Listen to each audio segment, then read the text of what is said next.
जिस मूर्ति को आप जहां मूर्तिकार निर्माण कर रहा हो वहां देखो,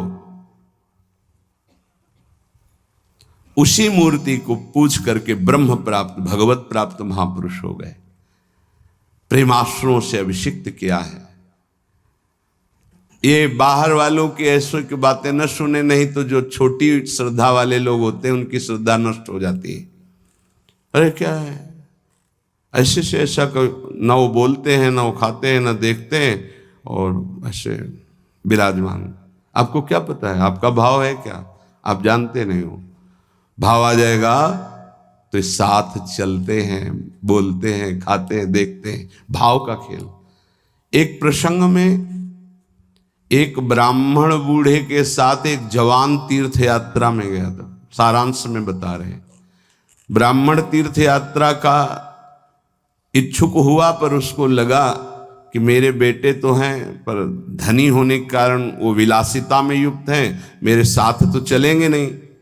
अगर कोई जवान आदमी मिल जाए, मुझे तीर्थ यात्रा करवाए, उसे कुछ भेंट पूजा दे देंगे। तो एक गरीब ब्राह्मण का जवान लड़का था, बात की तो उसने कहा हमारा भी सौभाग्य होगा कि तीर्थ यात्रा होगी और आप हमारे पिता तुल्य, आपकी सेवा होगी। समस्त तीर्थों में भ्रमण कराया। जब वृंदावन आए तो बहुत सेवा उसने की, उसका मन बहुत प्रसन्न हो गया। धनी का वृद्ध था तो गोपाल जी के दर्शन कर रहा था। उसने कहा वृंदावन को साक्षी करके, गोपाल जी महाराज सामने हैं, मैं बहुत प्रसन्न हुआ तुम्हारे ऊपर, तुमने इतनी सेवा की। एक बेटी ब्याह योग्य है, मैं तुम्हें ब्याह करवा दूंगा अपनी बेटी से। उनका देखो हमने तो नहीं कहा, तुमने कहा है ना, इस बात को ध्यान रखना, वहां जाके भूल मत जाना। ऐसा ही हुआ, सारांश में बताया। वो जब गांव पहुंचा तो वृद्ध की हिम्मत नहीं हुई अपने धनी बेटों से कह दे कि बहन का ब्याह उस गरीब के साथ कर दो। काफी दिन हो गए, कोई चर्चा ही नहीं, तो ब्याह की बात थी। उस गरीब ब्राह्मण ने जाके कहा बूढ़े ब्राह्मण से कि आपने कहा था भगवान के सामने कि अपनी बेटी का ब्याह तुम्हारे साथ कर देंगे। तो जवान बेटों के भय से उसने कहा मुझे याद नहीं ऐसा कुछ। भाई याद नहीं, तुमने भगवान के सामने कहा था, और कह रहे हो याद नहीं। तो बेटों ने कहा कि चलो भागो यहां से, भगवान के सामने का बुलाओ, भगवान को अगर साक्षी दे देंगे तो हम बहन का ब्याह कर देंगे। बोले पक्का? तो उनको पता था कि मूर्ति कोई बोलती थोड़ी चलती थोड़ी। तो उनका हाँ पक्का। बोले पंचों के बीच में बोल दो, पहले गांव में पंचायत होती है पिंड छुटाने के लिए कि अतरे दिन ये परेशान करेगा। तो उन्होंने कहा पंचों के सामने यदि ठाकुर जी आके गवाही दे दे तो ब्याह करवा देंगे। ओ गरीब आदमी जो कुछ था बेचा, फिर वृंदावन आया। ठाकुर जी गोपाल जी से कहा कि महाराज आपके सामने हमारे ब्याह की बात कही थी इस वृद्ध ब्राह्मण ने, आपको गवाही देना पड़ेगा तब हमारा ब्याह होगा। वहां कौन सुने, समय हुआ, ठाकुर जी का शयन भोग लगा, पट बंद हो गए, वो बैठे ही रहे बाहर। वाह गोपाल जी महाराज, आप जब बोलोगे तभी हमारा ब्याह होगा और हम तभी यहां से जाएंगे जब आपको साक्षी दे। सब चले गए थे वो अकेले, उसको विश्वास था भगवान है। अंदर से आवाज आई मूर्ति कहीं चलती है क्या कि चलकर साक्षी दे? बोले महाराज मूर्ति बोलती थोड़ी है, आपने बोला ना तो आओ निकल के बाहर। अब उनके लिए कोई पर्दा है क्या? ललित त्रिभंगी वैसे। बोले देखो अब तुम्हारे प्रेम के कारण हम बाहर तो निकल आए, तुम उसको यहीं बुला दो, हम यहीं साक्षी। बोले महाराज वो नहीं आएगा, हमारा ब्याह रुक जाएगा, आपको चलना पड़ेगा। बोले चल तो देंगे लेकिन देखो हम वृंदावन के ठाकुर हैं, हमको तो अच्छा अच्छा माखन मिश्री और सब भगवान ने बहानेबाजी। बोले महाराज हमें पता था कि आप भोग राग के लिए कहोगे तो हमारे पास जो संपत्ति थी बेच के आए, खूब खवाते पियाते चलेंगे महाराज। बोले चलो अच्छा, देखो दृढ़ विश्वास। बोले महाराज हम जानेंगे कैसे कि आप आ रहे हो? बोले मेरे नूपुरों की ध्वनि सुनाई देगी, और देखो लौट कर जहां देख लोगे उससे आगे फिर हम नहीं जाएंगे।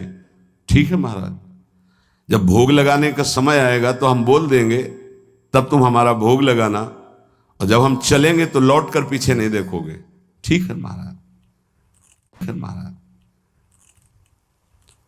अपने प्रांत पहुंचे, उड़ीसा प्रांत। गांव जब नजदीक रह गया तो सोचा मुड़ के तो देखे, केवल पायले धुनी है, ठाकुर जी भी है। मुड़ के देखा तो श्याम घन साक्षात प्रभु। प्रभु ने कहा देखो तुमने वादा तोड़ दिया, अब हम यहां से नहीं जाएंगे। बोले महाराज अब तो कोई बात नहीं। गांव में दौड़ के गया, गोपाल जी आए, प्रभु आए साक्षी देने के लिए मेरे ब्याह के लिए। पूरा नगर दौड़ पड़ा, पंचायत के सब ने देखा प्रभु विराजमान। अब किसी की हिम्मत थोड़ी थी कि पूछ ले, जबरदस्ती उस बुड्ढे से कहा ब्याह करो भगवान वृंदावन से साक्षी। आज भी साक्षी गोपाल के रूप में भगवान विराजमान। क्या हुआ? जिसे तुम मूर्ति समझते वो चल के उड़ीसा तक गए और गवाही दी। विट्ठल भगवान बातचीत करते थे तुकाराम जी से, नामदेव जी से, इन बड़े बड़े संतों से। हरिवंश महाप्रभु, सेवक जी महाराज, बनचंद महाप्रभु तक बातचीत करते थे राधा वल्लभ लाल जी। प्रगट में एक बार मोहन चंद जो महाराज महाप्रभु के सबसे छोटे लाडले पुत्र थे, महाप्रभु राधा वल्लभ जी की सेवा परिचर्या में थे, तो एक पात्र कटोरा था राधा वल्लभ जी की सेवा का, उसमें चरण छू गया श्री मोहन चंद जी का। महाप्रभु ने एक शपथ मारी, प्रभु के पात्रों को ऐसे। राधा वल्लभ जी के जब पत्रावली कर रहे थे तो कपोल में अंगुली बनी, तो उनका जय जय आप।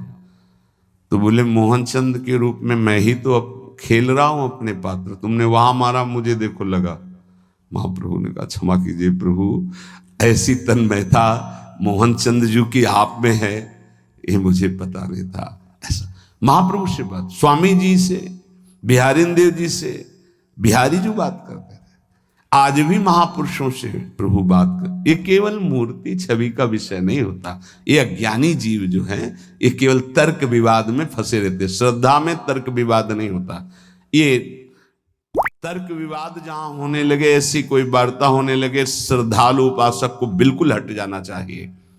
भगवत दर्शन किसको प्राप्त होते हैं? पहला, जो रसिक महापुरुषों के गुरुदेव के अनुसार भजन करता, नाम जप, मंत्र जप।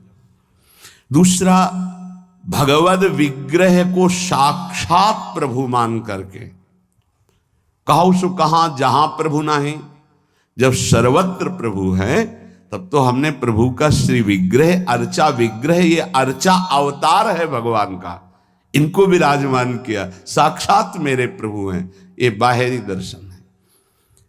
तीसरा, प्रभु को अर्पित किए हुए प्रसाद के अलावा अरुचि होना। कुछ भी ऐसा जो हम प्रभु को अर्पित नहीं कर सकते वो हम नहीं पा सकते। प्रभु को अर्पित ना की हुई चाहे अमृत पड़ी हुई वस्तु हो, हमारी बिल्कुल श्रद्धा और रुचि नहीं। हमारे प्रियालाल ने नहीं पाया तो हम उसे चख नहीं सकते। ये भगवत प्राप्ति, भगवत दर्शन के लिए बहुत आवश्यक है। गुरु प्रदत्त भजन में आसक्ति, इष्ट के श्री विग्रह छवि में साक्षात भाव, और इष्ट को अर्पित ना किए हुए वस्तु, वस्त्र, पदार्थ, भोगों में पूर्ण अरुचि। कई बार हमने ऐसे संतों को देखा जो अमनिया जैसे, पा लीजिए, नहीं अमनिया है ना, हम अपने ठाकुर को भोग लगा के पाएंगे, या आप अपनी श्री जी को भोग लगा दीजिए तो पालेंगे, अन्यथा नहीं। अमनिया नहीं, अमनिया माला, पत्र, पुष्प, सुगंधित कुछ भी नहीं। हमारा जीवन प्रसादी हो जाना चाहिए। ये बहुत ध्यान से अपनी दिनचर्या में देखिए कि कभी अमनिया मत पाइए। चौथा, सहनशील, ये बहुत आवश्यक है। बहुत सहनशील उपासक को होना चाहिए। जितना सहोगे उतनी भक्ति प्रकाशित होगी। सैत सैत बाढ़े भगति, गृह तनु गुरु हितगार। गुरुदेव को समर्पित जीवन और सहनशीलता, निश्चित भगवत दर्शन। 4 बातों से निश्चित भगवत दर्शन हो जाता है। ये बहुत खास बात है। जिसको धारण करना बहुत कठिन है, पर गुरु कृपा पात्र बहुत सरल ढंग से इसे निर्वाह कर ले जाता है। क्या? किसी से मतलब नहीं। इस मार्ग के उपासक किसी से मतलब नहीं। पहले तो कहा पीछे वाले में कि जो विषयी पुरुषों का समूह है उनके संग से भयभीत रहे, कभी संग न करे।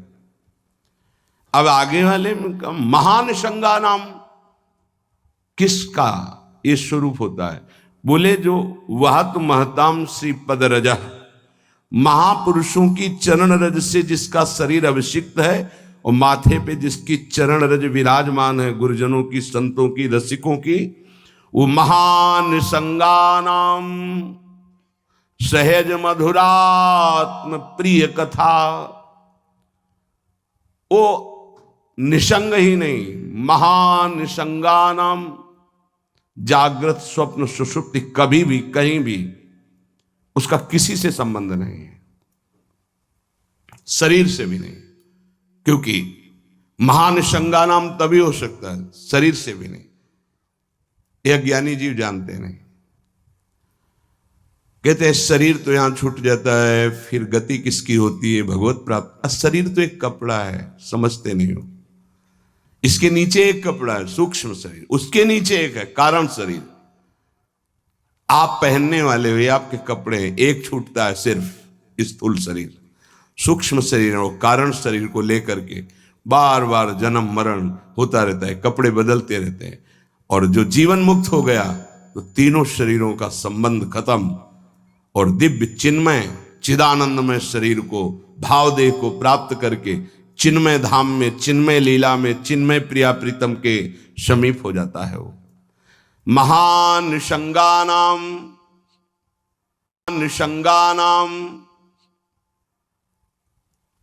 साधक का स्वभाव ऊपरी बड़ा ही रुक्ष होना चाहिए। साधक का रुक्ष, सबको ये लगना चाहिए कि बड़ा बेरुखा आदमी है ये,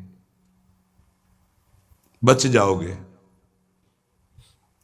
गोस्वामी जी ने भी लिखा है, गिरा अरथ जल बीच सम, कहियत भिन्न न भिन्न, बंदों सीता राम पद, जिन्हि परम प्रिय खिन्न, खिन्न मानसा। किसी से कोई संबंध नहीं। कोई बात करे तो उदासीन होकर बात करे, उसको रस ना मिल पावे, उसको प्रियता समझ में ना पावे। साधक की बात कह रहा हूं। आगे चल के तो सब जीवन शुभ प्रीति रीति निभाता अपनी, वो स्थिति आ जाती है। पर साधक को चाहिए वो अपना बाहरी स्वभाव उदासीन रखे, खिन्न रखे।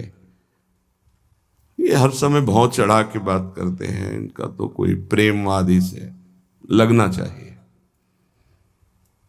मुस्कुरा करके बात करना, ये आगे चलकर आता है। हंसी बोले बहुमान दे, बहुमान किसको दे रहा? आराध्य देव को। वो हंस किससे रहा? आराध्य देव से। साधक की हर समय स्थिति ऐसी नहीं होती, इसलिए उदासीन अति रही गोसाई रहना चाहिए। बाहर से गंभीर, हंसी मजाक बातचीत गंभीर। सत्य बात तुम्हें बता दी, स्वीकार करो ना स्वीकार करो, आगे चलती है। उदासीनता, गंभीरता, खिन्नता ये साधक के स्वभाव में होनी चाहिए। बहुत मिलनुआ स्वभाव, हंसकर बात करना, ये आगे चलकर, अभी नहीं। उसको दबाओ उस वृत्ति को। बगल से कोई निकल गया, आपको राधे श्याम कहने की स्मृति उससे नहीं आनी चाहिए। कौन निकला आपको पता नहीं। दर्शन कर रहे हैं,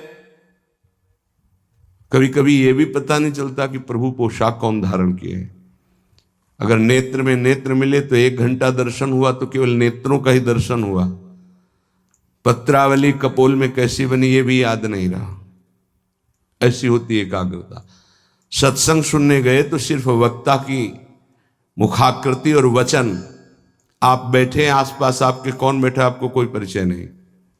ऐसी महान निसंगता उपासक को चाहिए। ये कब आती है? जैसे जड़ भरत जी रहुगण को कहा कि महापुरुषों की चरण रज से अभिषिक्त होने पर ही यह ब्रह्मबोध होता है। प्रहलाद जी ने कहा निष्किंचना नाम न वृणीत यावत, जब तक निष्किंचन महापुरुषों की चरण रज नहीं लगेगी तब तक ऐसी निष्ठा नहीं होती जैसी मेरी है। शिरो में शोल्लासम वह तो महताम सी पद रजा, ये महत पद रज कहां मिलेगी? हर कण वृंदावन का ये महापुरुषों की चरण रज, प्रियाजू की चरण रज महापुरुषों के आंसुओं से भींगा हुआ है। जहां की भी रज मिले उसे अपने धरोहर के रूप में, संपत्ति के रूप में, जैसे बहुत बड़ी क्या धरोहर, ये प्रिया प्रीतम की संपत्ति, प्रेम संपत्ति प्रदान करने वाली, इसे आप लगाओगे तो आप सुरक्षित हो जाओगे। ये कवच है। कई बार शास्त्रों बारे चर्चा हुई है, पर बड़े भाग्यशाली साधक उपासक उपासिका होंगी जो इस बात को स्वीकार किए हैं कि रोज स्नान के बाद शरीर में रज लगाते हैं। ना करते हो तो फिर सुन लो, तुम्हारे हृदय को ये विकार तब तक जलाएंगे जब तक प्रेम रस के योग्य नहीं हो जाएगा। उस जलन को सहने के लिए ये सद्य वशीकरण चूर्ण मनंत शक्तिम तम राधिका चरण रेणु मनुष्मरामी, ये श्री जी की चरण रज है जो आपको संभालेगी, कवच का काम करेगी। आपके शरीर में चरण रज लगी रहनी चाहिए।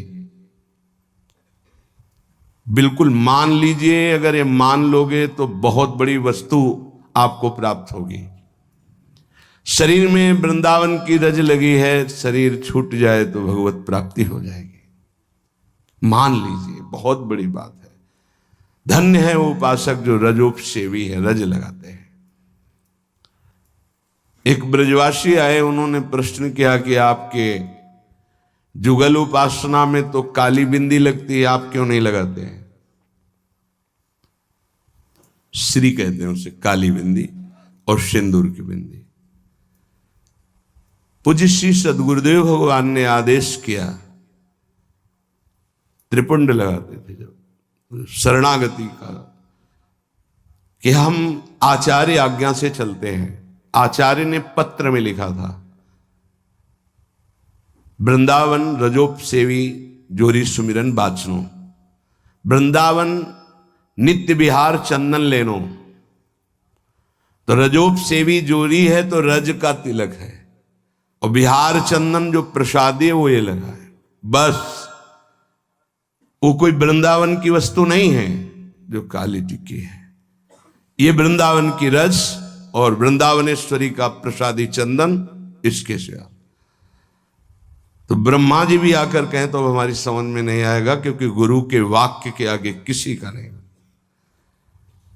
वृंदावन रज रानी, वृंदावन वृंदावनेश्वरी, इनमें हमारी अनन्य आसक्ति हो जाए। जो लगाते हैं उनको प्रणाम है, पर हमारी गुरु आज्ञा है। आचार्य श्री हितजू महाराज, वृंदावन रजोपसेवी हरिवंश जोरी सुमिरन बाचनो, वृंदावन नित्य विहार चंदन लेनो, आज्ञा है, उसी का पालन है। अगर महापुरुषों की चरण रज लग रही है तो महानिशंगा नाम, मान लीजिए, बार बार इसलिए कह रहे, मान लीजिए। आप में सामर्थ्य नहीं कि आप असंग हो सके। महानिशंगा नाम तो बहुत बड़ी बात है, वो कहीं आ सकता नहीं, न स्वभाव में, न सूक्ष्म शरीर में, न स्थूल शरीर में, और न बाहरी व्यवहार में। वो अपने स्वरूप में स्थित महापुरुष है, वही महानिशंगा नाम होता है। फिर क्या बोले? सहज मधुरात्म प्रिय कथा, अपनी प्यारी जी और प्यारे जी की कथा सुनते ही उसकी दशा बदल जाती है। प्रसंगानाम प्रेमोत्पुलक गलदस्रा कुलगिराम, अश्रु प्रवाह हो रहा है, पुलकित तन हो रहा है, गदगद कंठ हो रहा है। ये सहज मधुरात्म, सहज मधुर रस प्रदान करने वाली प्रीतम की चर्चा सुनते ही, पद गाते ही दशा बदल गई। कैसे हुआ? बोले महापुरुषों की चरण रज का प्रभाव। अपारे श्री वृंदावन रस महाब्धो विहरताम, इस महाप्रेम रस के अपार समुद्र में विहरण करने वाली जो जुगल जोरी विहार करने वाली श्री श्यामा श्याम है, इनके प्रेम में जो उल्लसित है उनकी चरण रज सदैव मेरे माथे पे लगी रहे। तो सदा राधा कृष्ण प्रणय पुलकासुद गम भृतहा, राधा नाम सुनते रोमांच हो गया, अश्रु प्रवाह होने लगा। श्यामा श्याम की बात सुनते ही, पद सुनते ही पुलक पुलकावली अश्रु बहने लगे और देह कंपायमान होने लगी।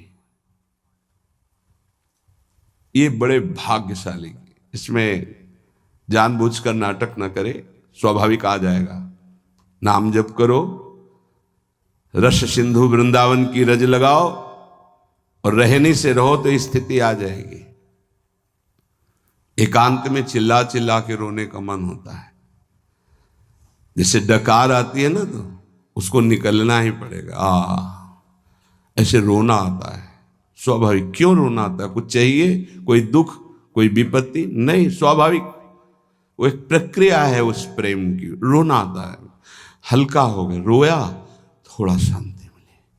अगर रोएगा नहीं तो रह नहीं सकता, उसकी दिनचर्या है रोना, कभी भी कहीं भी भाव आ जाएगा। किशोरी कंदर्पा कुल कनक गौरांग लतिका, आहा, जो किशोरी जो हमारी गौर वर्ण है, जो कनक लता हैं, ऐसे उपासक का यही जीवन हो जाती है। जीवन का तात्पर्य प्रसाद सृग वस्त्राभरण कृत भूषा प्रणयनो, वो इनके प्रसाद से प्राण पोषण करता है। इनके चरणामृत की ही वो वृत्ति साधना है। हमारा साधन बल क्या है? इनका चरणामृत। वस्त्राभरण, कोई भी वस्त्र बिना प्रसादी के लाडली जू का, गुरुदेव का, शरीर पे नहीं धारण। नवीन वस्त्र को देखा गुरुदेव भगवान कैसे प्रसादी करते हैं। पहले उसे धोते हैं, प्रक्षालन करते हैं, फिर सुखाते हैं, फिर श्री जी के सिंहासन में स्पर्श करा के रज रानी में ऐसे 1-2 बार फिर उसे धारण करते हैं। श्री जी का पहले धोते हैं नया वस्त्र, श्री जी के सिंहासन को अर्पित करके फिर रज रानी में 1-2 बार लोट लगा के उस वस्त्र को फिर धारण करते हैं। वस्त्रा आभरण प्रसाद, प्रसाद स्वरूप ही हमारा भोजन है। प्रसाद चरणामृत, प्रसाद वस्त्र आभरण, प्रसादी माला, प्रसादी पुष्प, प्रसादी इत्र, इनका बड़ा आदर करें। श्री जी का प्रसाद, यही हमारा जीवन है।